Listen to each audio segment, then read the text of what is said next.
Hello friends, in today's class we will discuss about the various case scenarios of watering eye. In the previous class we have discussed the etiology of watering eye and the investigations.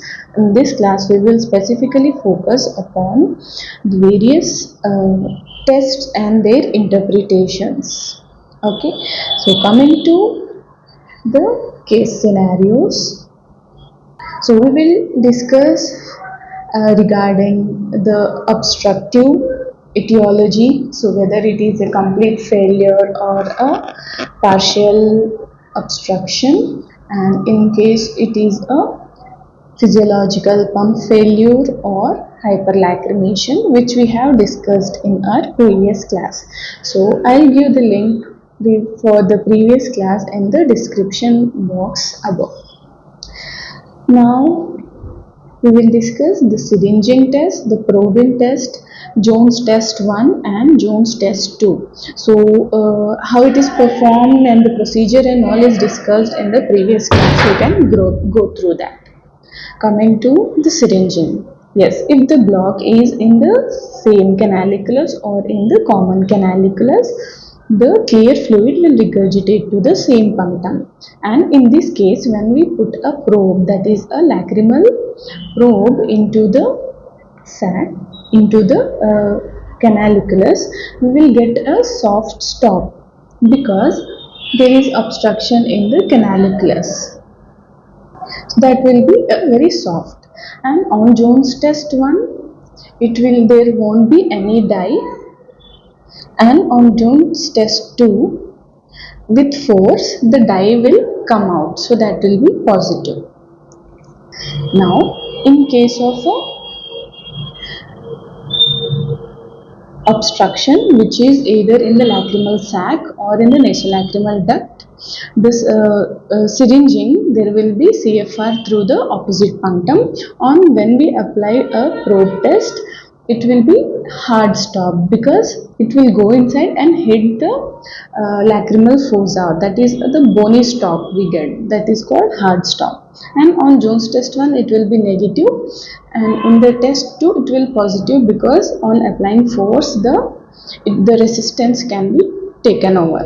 Okay, so this is the two scenarios of partial obstruction. So we can differentiate where the level of obstruction is based on the syringing and probing test. Now coming to a case of complete obstruction, we can take it as a fibrotic sac. So in this case there can be CFR through the either same punctum or the opposite punctum, and Jones test 1 will be negative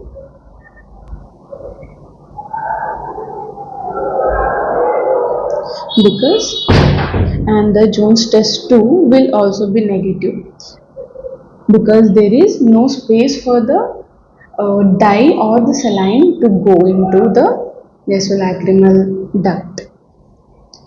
Now coming to this hyperlacrimation, on syringing it will be patent, and on Jones test 1 it is positive because the passages are patent. The dye will come out easily. So it means this is due to increased production of tears. Now coming to another one, that is the pump failure. So in pump failure also syringing will be patent, but the Jones test 1 will be negative.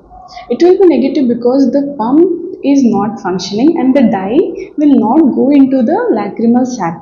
It will be there in the conjunctiva only. It will not go into the lacrimal sac. So that's why when we perform syringing, what will happen? Only the saline will come out through the nasolacrimal duct, that is from the infiltrators, but the dye will not come out. So understood the difference? So there will be no dye, but there will be saline which will come out through after performing the test 2.